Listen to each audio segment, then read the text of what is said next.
Welcome back to Proxy, everybody, and today we are going to be going over the top 10 Eldari units in the new Codex.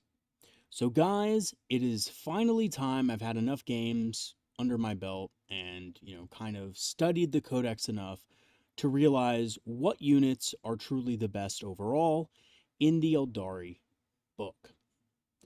Now, before we get into this, I do want to mention that, of course, like everybody out there on the internet, these are going to be subjective choices, but they're going to be subjective choices backed up by experience and by simple observation of what works and what doesn't, and what units are powerful in the current Pariah Nexus meta, and which ones probably just don't really get there, right? And you'll be able to tell because those units won't show up in this list. Now, luckily, we have a lot of units to choose from in the Eldari Codex. We're really not, thirsting for additional data sheets. But having said that, I think that most of the units in the Codex are good, but there are some that shine brighter than others. So without further ado, let us go ahead and jump into what I think are the top 10 Eldari units in the Codex. And starting off, we're going to be looking at number 10, Warlock Skyrunners. So they were one of the lesser data sheets in the index, and they've quickly become one of the favorites of the Eldari Codex. There's a couple reasons for this. They are very fast models. They're easy to hide. And this was the case last in the index as well. This was also the case then. But the problem is they were characters. And a lot of times they just gave up easy assassinate points. So they weren't really desirable in competitive play. They also do very decent damage. Having a flamer, which can be buffed, because remember in the index, the flamer was just pretty weak. If you're near other psychers, you will get a bonus to its attacks and strength, which is a big deal. They come with a singing spear and a shuriken catapult as well, so they're very shooty for a very low cost of 45 points. Again, they're not a character now. They have gotten rid of the character keyword, so they don't give up any points for assassinate, and they're not a vehicle, so they don't give up any, bring it down points either, like a Viper would. They score secondaries very easily because they are very maneuverable, especially with things like battle focus. You can get them into positions where, you may not be able to get other models into because you get to move pretty fast. And on top of it all, if you do want to bring Wind Riders with you, they do ignore cover and they confer this to those models. Now, the cool thing is they also ignore cover themselves. So they do just a little bit more damage than what you would expect. So definitely a great unit, and one that's probably going to get a slight points increase because of how cheap they are. But even at like 55 points or 50 points, I still think these guys are absolutely fantastic. Okay, let us go on to the next one, number 9. Asurman and Dire Avengers. So we have the old ass man, right? The old classic clap your cheeks ass man.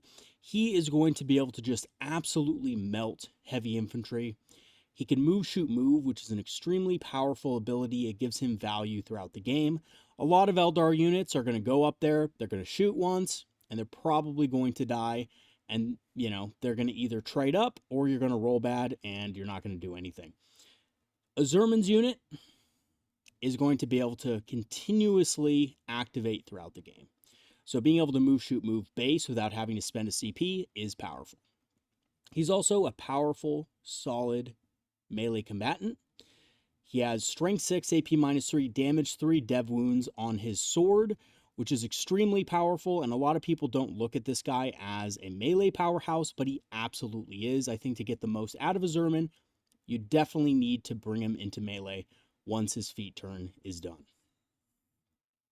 The Dire Avengers, on the other hand, are more of, a unit that's effective against light infantry. They're going to give Asurman some extra damage with sustained hits, and they just add to his damage mostly. They're going to give him a Blade of Wounds, and that's about it. And that's why I think that this comes in at number 9 and not higher up in the list, because simply put, Dire Avengers don't really add much to the equation, unfortunately speaking, and Asurman kind of, to, have his abilities work, needs to be attached to them.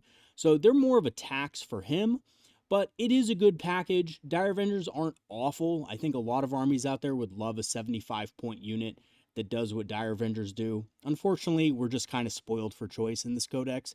We have a lot of stuff that just outcompetes Dire Avengers for damage and utility, and that's kind of where we're at with them. So, yeah, overall, really good package. I think the only thing Asurman suffers against are tough vehicles and monsters and also mounted units.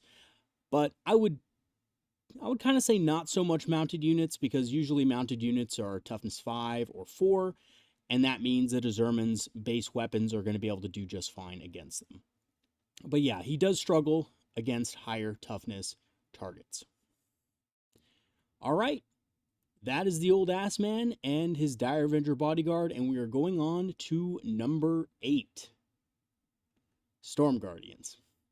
So guys, I had to put them in here. Storm Guardians are easily the best guardians in the codex. They're fairly durable for the cost. They're still only 100 points. They come with sticky objectives, which is insanely good in a number of detachments that we have. I would actually say, and a running theme of this top 10 is, you're going to find that a lot of these units work in every single detachment fairly well. Storm Guardians are an example of this. They are good in almost every detachment aside from maybe Ghosts in the Webway, and in other detachments, they're quite good.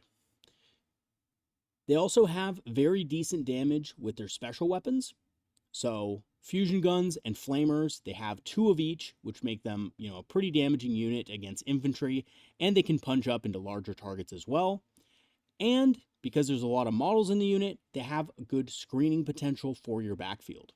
And of course, this unit is a base. You can also add on, if you want to, Eldrad, 4 Warlocks, and make this into an absolute powerhouse of damage.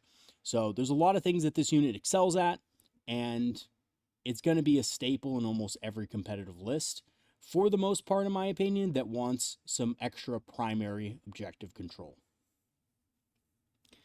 All right, going on to number 7, we have the Wraithlord. So the Wraithlord is one of those absolute gems that, was not so great in the index, but is excellent in the codex. It has an excellent long-range firepower with 2 Bright Lances that you can take that will hit on a 3+ usually when you're near a Psyker, and the Wraithlord gets to reroll 1s against the keyword of your choice, vehicles, monsters, mounted, or infantry, which is extremely, extremely powerful on a platform like this. It's fairly tough to kill. It's not impossible to kill, obviously. If, it's exposed, it will die. But it's going to take your opponent a lot of units to kill it. Might take them multiple activations in a single turn, which can play to your advantage. It means your opponent is not going to be worrying about other things. Sometimes your opponent will have to sacrifice scoring a secondary to be able to, take this guy down. And on top of having a great ranged profile, it also has a solid melee profile against light, medium vehicles and monsters. So strength 10, AP -3, strike attacks is really good. And of course, the sweep can do well against infantry also. I think the best part about this guy, though, is that they finally have a reasonable cost for him at 140. He's great in a number of detachments, not just the Spirit Conclave, but also Seer Council, who works fairly well, and the Ynnari, who works excellent also. So Wraithlords are one of the better units. I think their downside probably is that fire dragons exist. And if you're looking at just something that can take out tanks, the Wraithlord is not going to be your optimal choice, but the Wraithlord does more for you in other ways, and that's why it's definitely made its way onto this list. Wraithlords are very good, and they're good in a number of different scenarios. All right, number 6, coming in at numero 6 is Eldrad Ulthran. Eldrad, God, gotta love him. +1 CP per round, I think, makes him just almost an auto-include in every list, but of course, that has to be at a reasonable cost, right? We don't want to be spending 150 points or something ridiculous on 1 CP per turn, like those silly Monkai Imperial Guard have to do, right, with their CP generator. And this is kind of the perfect point level. I think 110 points is right where he wants to be. Doom helps you wound tough targets as well, so if you need help wounding something that's a little bit on the tougher side, Doom can help you out there. This guy is exceptional in a number of detachments, and I would say he's good in pretty much every one of them except for Ynnari, because he can't be taken in Ynnari, and he's really good for a number of our units as well.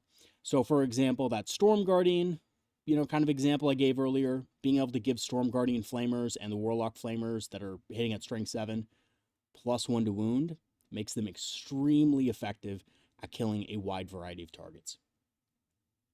Now, as far as his Mind War psychic attack, it is a bit of a meme. Not gonna lie, it's not great against a lot of targets, but it can be really useful when used against the right character. There's a lot of armies out there that have like maybe one little tiny support character that's hiding in a unit, and if you're able to use Eldrad to get behind units and, snipe them out, it can be very good. It's iffy, it's one of those things where it's kind of hit or miss a lot of the times, but if you do hit, it can be very effective. I think what makes Eldrad really good is just simply he gives 1+ CP, right? And that makes your army a lot more CP efficient. And being able to just trade out, having that extra CP to trade out secondary objectives when you really need it is very important. So definitely think Eldrad in a lot of the more CP hungry detachments is a fantastic choice. All right, going on to our number 5 slot, we have Striking Scorpions. And of course, it had to be Striking Scorpions, right? Now, they got a big glow up, not because their damage increased necessarily against a lot of targets, but because they were given Scout and Stealth. So Scout and Infiltrate is an absolutely awesome combo of board control abilities that regular Space Marine Scouts enjoy, and it is very powerful. Especially Striking Scorpions kind of do it better because they have Scout 7, and they have higher movement values and stuff as well. They're also better in combat than Space Marine Scouts, although they are squishier, of course, because they're Eldari. The stealth and the 3+ save actually makes them relatively durable for an Eldari unit as well, so against other types of targets that you might be fighting on in the early game, things like Mandrakes or Space Marine Scouts, stealth gives them the opportunity to survive some light shooting and possibly be able to, fade back behind somewhere behind a wall where they can't be shot at anymore, or just fade back out of combat range. A Space Marine Scout squad, for example, that shoots them is not going to be able to necessarily charge them in the same turn, and by the same token, a Space Marine Scout squad that charges into them is not necessarily going to kill the entire unit, depending on what kind of stratagem support you have. So they're pretty durable for what they do and what they cost. They also have decent damage against other units in their weight class. Strength 4 AP -1 is kind of the sweet spot for a lot of scouting type units that they can pretty much butcher in a single combat phase.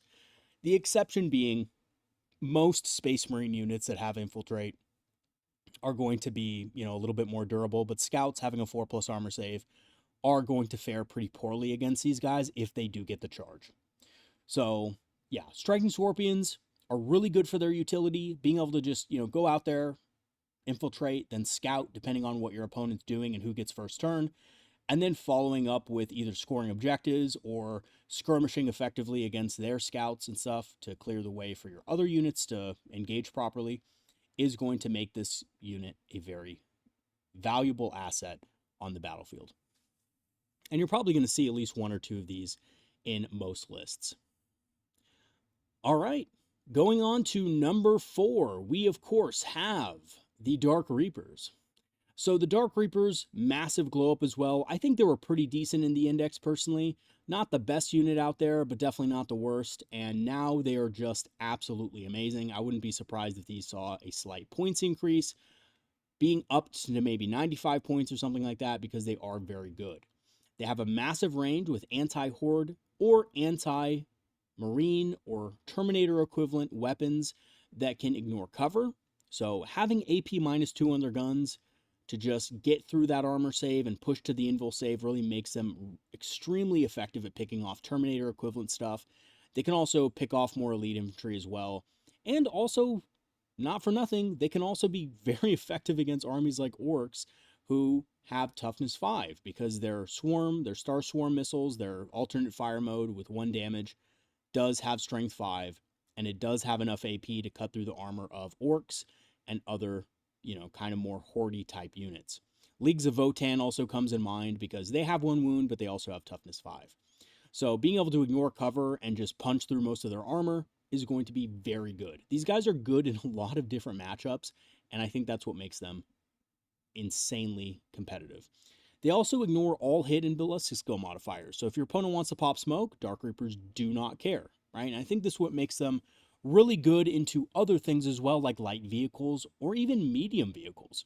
Because strength 10 Starshot missiles going into something that's toughness 9 or toughness 10 that has popped smoke, these guys will mostly just absolutely obliterate that model. Let me give you a good example. Chimeras are a common sight. Chimeras and Tauroxes are a common sight in Imperial Guard armies. You see them all the time. They are a unit that typically Fire Dragons don't want to trade into because Chimeras and Tauroxes are cheaper than Fire Dragons. Dark Reapers fill that niche to where you can shoot at those units, kill them reliably, and still be safe for another turn. Unfortunately, Dark Reapers are going for upwards to $150 on eBay right now. So, word to the wise, everybody, if you don't own Dark Reapers yet, hold off. Do not buy, do not give in to temptation. Do not buy from those scalpers who, bought the Dark Reapers out from GW and then are selling them at insane prices. Don't do that. Don't be that guy. You're making it horrible for the rest of us. But just be patient. They will get on the, they'll get back on the GW store eventually, and slowly, that will trickle down to other platforms as well. So yeah, Dark Reapers, very good. And of course, the ability in several detachments to just make them hop back into a transport or fire and fade after they shoot is insanely good. I think obviously the best detachments for these guys are the Seer Council, the War Host, and the Aspect Host. But having said that, they're honestly good in a number of detachments anyway, just because of their range of damage and just kind of different damage they can deal to certain targets. They're really a fantastic unit. All right, going on to number 3, Howling Banshees. So Howling Banshees are one of my personal favorites. I've always liked Howling Banshees. I had the old metal models a long time ago when I first started playing the Eldar. They've always kind of appealed to me, and it's not just because of the booba, it's because they're awesome. Really cool lore and everything like that. So, why are they good? Well, they're extremely fast and reliable with the damage that they can deal to Marine equivalent targets, and they can punch up into Terminator equivalents because they have that anti-infantry 3+. So, in a lot of scenarios in the index, they just didn't punch up into other units. They were decent against Marines, but that's about it. They were a decent fights first unit, but they really only traded well with things that were, your typical Space Marine. These guys, or these girls, I should say, can really trade up into other targets now with that anti-infantry 3+. That's really powerful. Being able to heroically intervene as well with fights first is a powerful control tool that a lot of armies have trouble dealing with, and because these girls are fairly cheap, at only 90 points, you're not sacrificing a lot if you lose a couple models in the return blows. Jane Czar herself is an extremely good Phoenix Lord. She increases their threat range considerably by about, 2.5 inches, because on average dice you will advance 3.5. But obviously that's not going to, you can't roll a 3.5, so you're either going to roll a 3 or a 4 on average. Jane Czar just allows you to roll at 6, and not for nothing, she can also just ignore vertical distances when moving, which is nice, and has great damage herself, especially against character units. She's re-rolling her wound rolls against character units, making her really reliable at taking out other units with characters attached. One of the problems with Howling Banshees is they can definitely kill regular Marines, but once they start, kind of going into units with characters in them, usually they just get wiped out by the return blows. Jane Czar allows them to survive because Jane Czar is going to take out the character fairly easily. And that's going to allow the unit to do other stuff on the battlefield, perhaps, consolidate somewhere safe, or if they get shot at, and your opponent takes out like 3 Banshees, the rest of the Banshees can fade back behind some terrain. You can then maybe heroically intervene into something else. There's a lot of options that the Howling Banshees can do afterward. So, absolutely fantastic unit. We do need a fights first unit in the army because Eldar are vulnerable to fast moving, aggressive assault armies. Pariah Nexus is very assault oriented, and Howling Banshees are the perfect counter to it, and that's why they are going to be coming in at number 3. All right, so Howling Banshees are awesome. What's going to be better than Howling Banshees? Or at least, something that is a little bit maybe more popular in the meta. Well, it turns out the number 2 is going to be Warp Spiders. So Warp Spiders are, and it was a really hard choice. I had to choose between Warp Spiders and Howling Banshees for the number 2 spot. I ended up going with Warp Spiders because they're just so fast and they kind of flip the weaknesses of a shooting unit on its head. So they're insanely fast with the flicker jump. They can move up to 26 inches with a battle focus token, the Swift as the Wind movement bonus. They are incredibly good at killing infantry, and they have great overwatch with Torrent. So, normally speaking, a shooting unit, its weakness is your opponent can hide behind terrain. Well, with Warp Spiders, they're just not going to allow you to hide with that insane movement range, and they're very powerful anti-infantry weapons. That also ignore cover, by the way. So strength 4 AP -1 with built-in ignores cover, and Torrent is extremely good at taking out infantry. Lycus herself increases their threat range even further with the ability to charge after using a flicker jump. Her ability to allow things to crit on a 5 against a unit that she shoots at, including herself and her fellow Warp Spiders, which does matter in the assault phase, and I'll talk about why in just a second, is an insane, absolutely insane boon to your army. A lot of the time, your army is already going to be dealing some critical hits here and there, either with sustained or lethal hits, and she magnifies that. But she is really just a self-magnifier because she also has a critical hit when she goes in, which is lethal hits, right? So when she charges an enemy unit, she's getting lethal hits on her attacks. And then on top of that, the Warp Spider Exarch can be armed with the Power Blade Array. He's getting 10 attacks with lethal hits. Absolutely insane combat profile.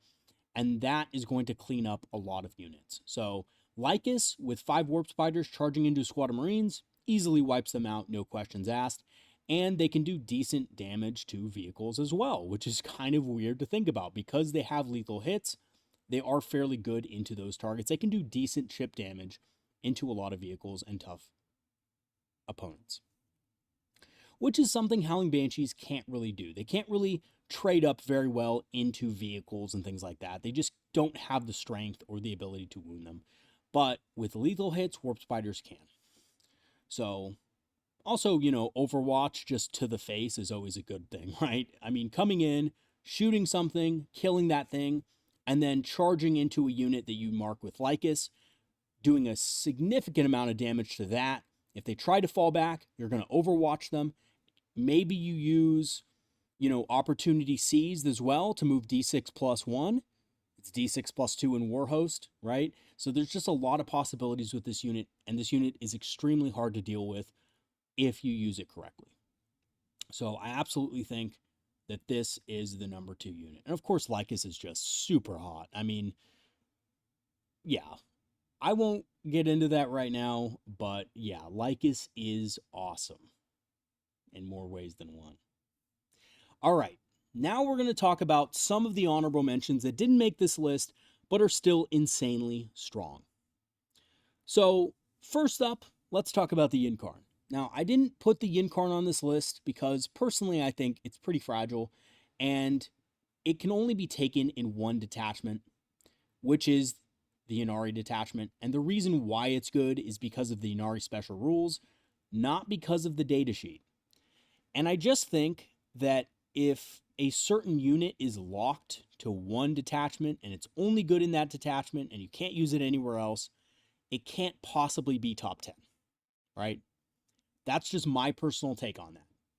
However, having said that, it's extremely good in Ynnari, being able to teleport to a destroyed unit, and then on top of that, being able to move it again at the end of the shooting phase, if your opponent kills a unit in the shooting phase, is kind of busted. So, I think they'll probably nerf that. We'll probably see some nerfs from Ynnari for sure, because all the competitive players are playing it, and it has an insanely high win rate among Eldari lists in competitive play.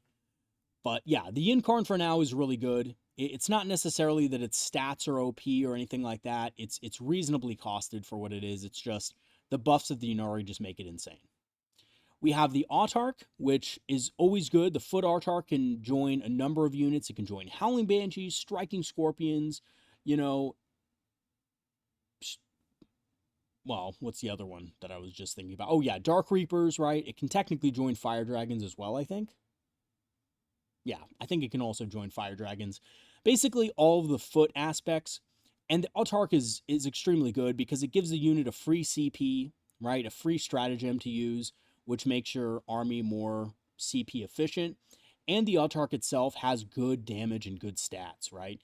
Being able to strike at damage 3 with the Starglaive, I think it's like strength 6, AP -3, damage 3. That's an insane profile for a melee weapon, so that's really good. In certain detachments like Aspect Host, you can make it damage 4 with precision, which is just going to absolutely annihilate enemy characters, which is very interesting. You can give it other things to buff ranged units as well, like the Mantle of Wisdom in a Dark Reaper unit. So the Foot Autarch is just extremely good.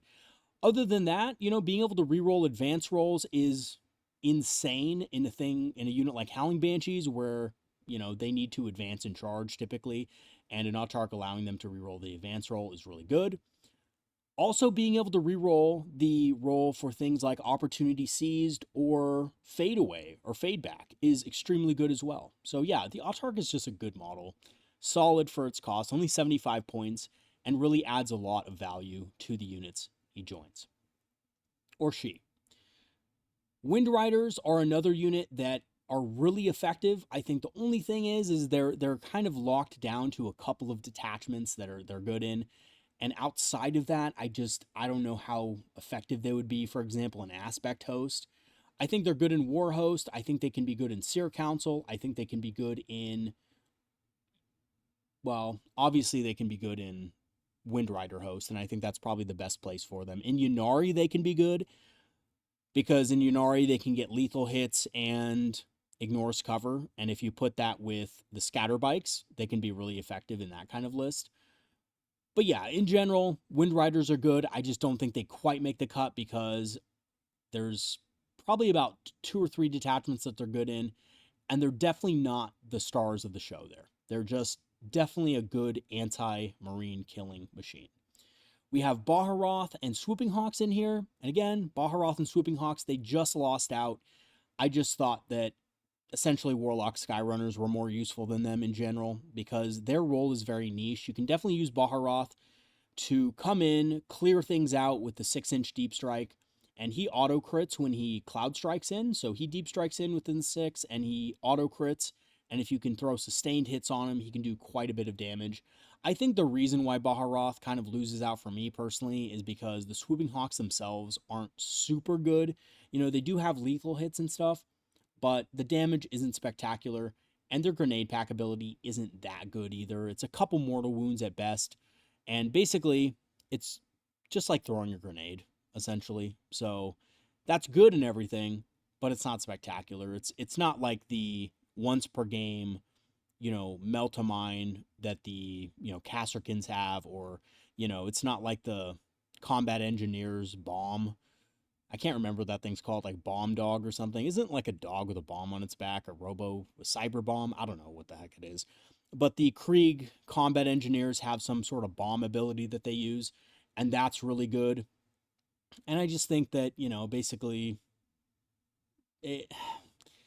I'm just not impressed by it. Let's just say that. I think Baharoth is really good with Swooping Hawks, but only in like 2 detachments, and it's just not widespread enough for me to, actually say, yeah, that's a top 10 unit. I think it has its issues for sure. Rangers are another great unit, and they're just a cheaper version of Striking Scorpions, essentially. They have Infiltrate, they're good at scoring, they're, 55 points, they have Stealth, they're very squishy. They don't do any damage. They're going to be a unit that's going to be screening, move blocking, and generally annoying your opponent. You can technically do it with Striking Scorpions, although I think Striking Scorpions are obviously not as good at it because they're more expensive, so they're not as expendable as Rangers. But Rangers are also probably not going to appear in every single list out there. I think, though, if you have 55 extra points, usually Rangers are a pretty good bet.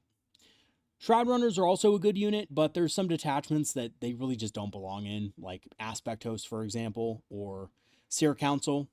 In Seer Council, there's already an ability out there that can have you ignoring cover. So having a unit that doubles up on ignoring cover is not the best.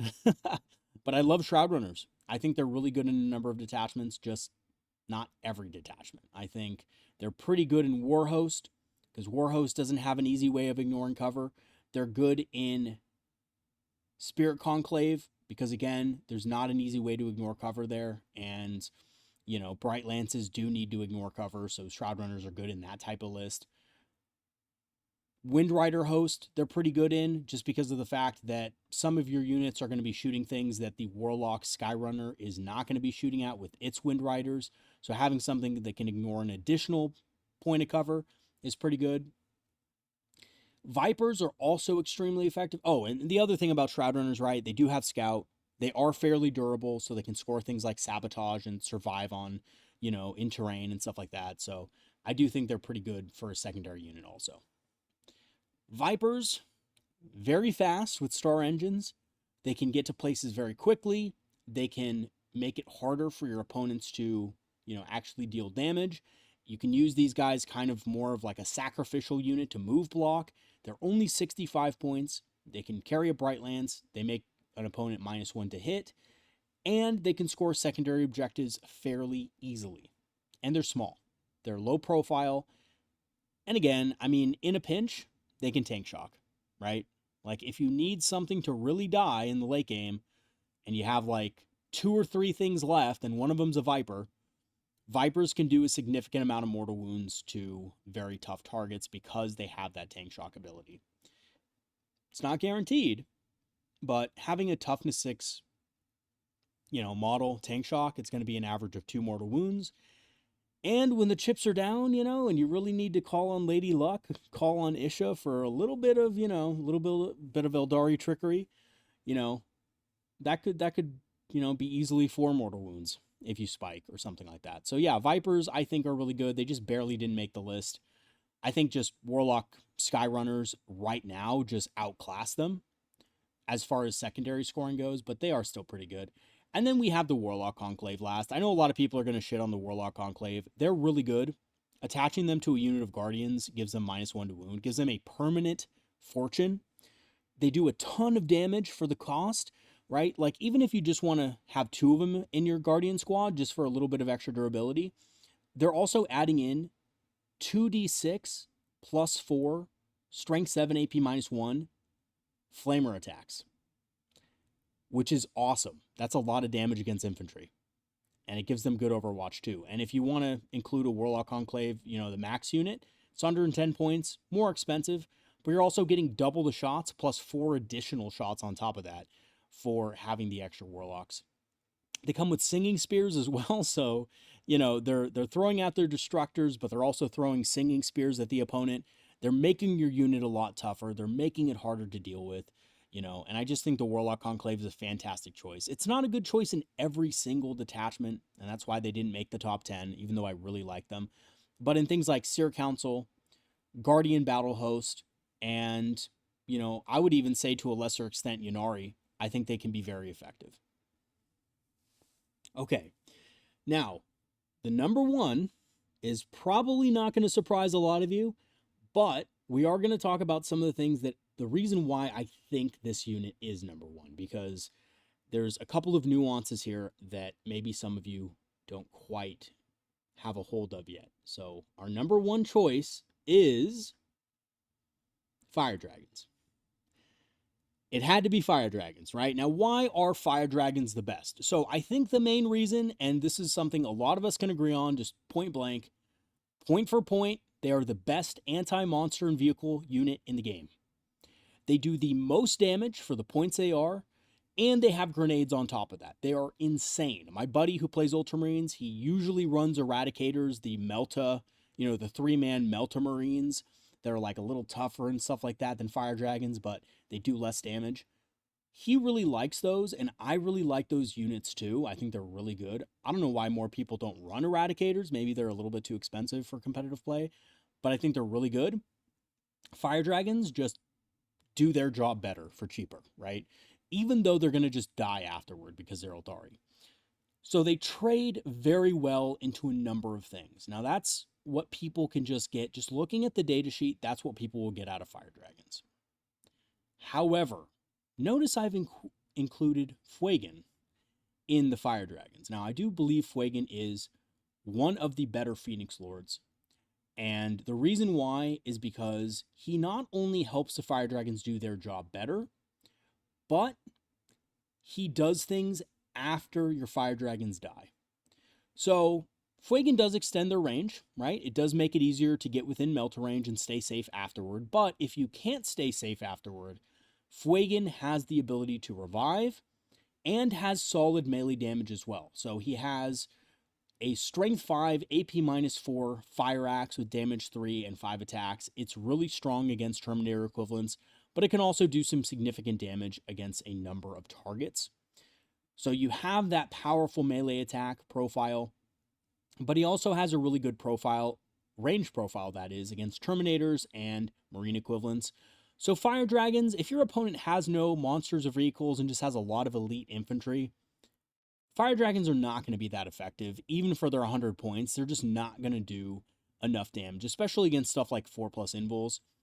You add Fuegan to the lot, and he's doing a ton of damage to Terminator equivalents with his, I think it's called the beam profile. With that beam profile, he can easily kill Terminators because it has Melt to 1. It has 2 damage base, Melt to 1, and sustained hits D3, or sustained hits 2, sorry, and sustained hits 2.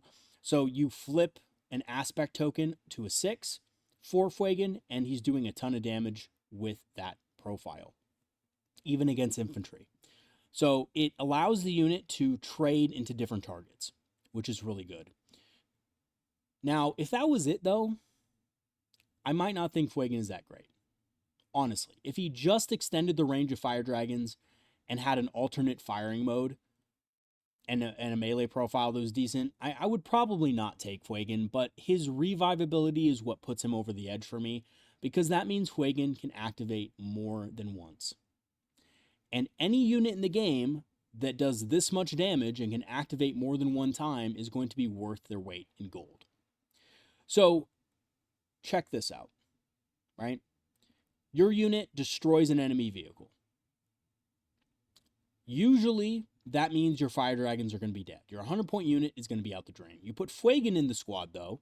Not only are you extending the damage of the fire dragons themselves, so maybe they can split fire into 2 different targets and kill both targets, but when your opponent retaliates against that unit, you can use Fade Back, right? You can target the unit with Fade Back the moment they start shooting it. If that doesn't get your unit to safety, and your opponent charges you afterward, then you have Fuegan in the unit that can deal a ton of damage, but also, even if your opponent kills Fuegan, he's going to get back up again. And after he gets back up, he's going to whoop their ass, right? It makes it extremely hard for your opponent to actually deal with the fire dragons effectively. And this is especially true if you have a transport nearby. Not only does your opponent have to kill Fuegan twice, but they also have to chew through a Wave Serpent. Most armies just aren't going to be able to do this in a single activation, especially if you're running these guys on one of the flanks, right? Obviously, if you're running these guys down the center, it's going to be a little hard to keep all of them alive. It can be done, especially with battle focus support, but it's going to be a little more difficult. If they're running down a flank, it's going to be a lot easier to protect this unit from counterattack. If your fire dragons are able to activate multiple times as well, getting them back into a transport blows up, they disembark on the other side of a wall. Then if your opponent tries to shoot them, they can fade back behind another piece of the wall, right? Like, there's just so much that this unit can do. And on top of it all, if you have Fuegan in the unit, they can just, Fuegan can just revive himself if they end up dying. I've had several games where my fire dragons do die, but Fuegan lives on for the rest of the game. And he just lives on because he is a tough motherfucker. He is really, really good. Of course, if you roll that one, that kind of sucks. But most of the time, you're not going to roll that one and he's going to come back. So yeah, Fire Dragons definitely number one. They hit the number one spot. And I think the reason why they hit the number one spot is just because of the fact that you can make it really hard for an opponent to actually engage with them afterward. It's not like in previous codexes where they're just going to go in, immediately die. If you have Fuegan in the unit, they can actually survive a lot better and activate multiple times, which is really good. So yeah, Fire Dragons, definitely number one in my honest opinion. And, you know, there may be some room for argument there because Howling Banshees are also really good in this meta and stuff like that, you know, against elite armies with, you know, a lot of heavy infantry and stuff that are going to be charging into. Howling Banshees are, of course, worth their weight in gold. All of these units in the list are awesome. But I think really where it comes down to is the top three. And the top three are, you know, your Fire Dragons, your Howling Banshees, maybe even top four, right? Warp Spiders and Dark Reapers. Those are your units that are going to be doing the most work for you in most of your games. And I would recommend that everybody watching this video who maybe doesn't know how to build an army list or is just starting Eldar and wants to, you know, pick up some new units and doesn't know what direction to go with, picking up any of those units that I just mentioned is a good move in pretty much any detachment. Well, maybe not Spirit. Like if you're going down the Wraith like host or the Wind Rider host, maybe not. But I would even say in Wind Rider host, like Dark Reapers are still decent. They're not terrible. I mean, maybe they're not the optimal choice, but they're definitely not useless, right? And that goes for a lot of these Aspect Warriors. Obviously, they're better in detachments that focus more towards their strengths and buff them and stuff like that, but they're very solid outside of that as well. And that's it. That's the top 10. I think that pretty much encapsulates the Eldar Codex in a lot of ways. Now, you know, there are units that fall outside of what I mentioned, and like I said, it doesn't mean that those units are bad. It just means that their role is more niche, and you might not see them in a lot of lists because they're going to be, well, their inclusion in the list is going to be heavily dependent on your game plan, your personal game plan, and what works for you. And, you know, kind of what you want your army list to do, like the win condition of your list, right? So, like, for example, you'll see that I, you know, didn't mention Warlocks on foot, right? Warlocks on foot are really only good in Seer Council. I love Warlocks on foot. I think they're a great unit in Seer Council, but they're only good in Seer Council. And they're only good because I have a specific game plan in mind with the Warlock on foot. And that's why I use it in that detachment. It has absolutely nothing to do with how good the unit actually is. It's because it fits perfectly into the role that I want it to play. Shining Spears are also a good unit, but they're not on here because Shining Spears, again, are a very niche unit that is going to fit well into certain lists, and they're going to be very redundant or, you know, kind of not needed in others. And that goes for a lot of different things, right? Swooping Hawks, I wouldn't have put Swooping Hawks on here. Personally, I think if you take Swooping Hawks alone, they're not really a great unit. I know some people might, you know, be a little offended at that. The models look great, but they're just not very useful because everything a Swooping Hawk can do, a Warp Spider can do better for only 10 more points. So I think, you know, the balance changes are coming up. I think there's going to be some points changes. I think, you know, you're going to see things go up a tiny bit for the Aspect Warriors. It's not going to go up dramatically, but it's going to go up a tiny bit. And you're probably going to see Swooping Hawks. If Swooping Hawks go up, I'd be very surprised. I think if anything, Swooping Hawks go down. They brought them up for some reason in the Codex. After the Codex listed them at 75 points, which is a good price for them, they got brought up to 85, which is too much. I think if they get brought back down to 75 and other Aspect Warriors go up, there's a better argument for Swooping Hawks. Like, if Warp Spiders go up to 100 and Swooping Hawks remain at 75 points or go down to 75 points, there's a good argument to take Swooping Hawks at that point. If you are just looking for a fast unit that can score objectives and maybe kill some light infantry and maybe deep strike or do something like that, there's a little bit of an argument for Swooping Hawks. But otherwise, they're just not that good for the points. So yeah, I mean, there's definitely units that are not in this tier list. Some of them can be effective, right? I don't think Swooping Hawks are complete garbage. I just don't think they have a reasonable role for the cost at this point. We'll see what changes come with the balance data slate that is going to be coming this week, probably Wednesday or Thursday. I am praying, and please everybody out there listening to this video, please pray to Isha that they do not. And I need your help with this, guys. I really do. And put prayers in the comment section. Little prayer symbol. A little prayer symbol if you know you support GW not nerfing the Seer Council. I don't want Seer Council to be nerfed. I'm having way too much fun with it. Please do not nerf Seer Council, okay?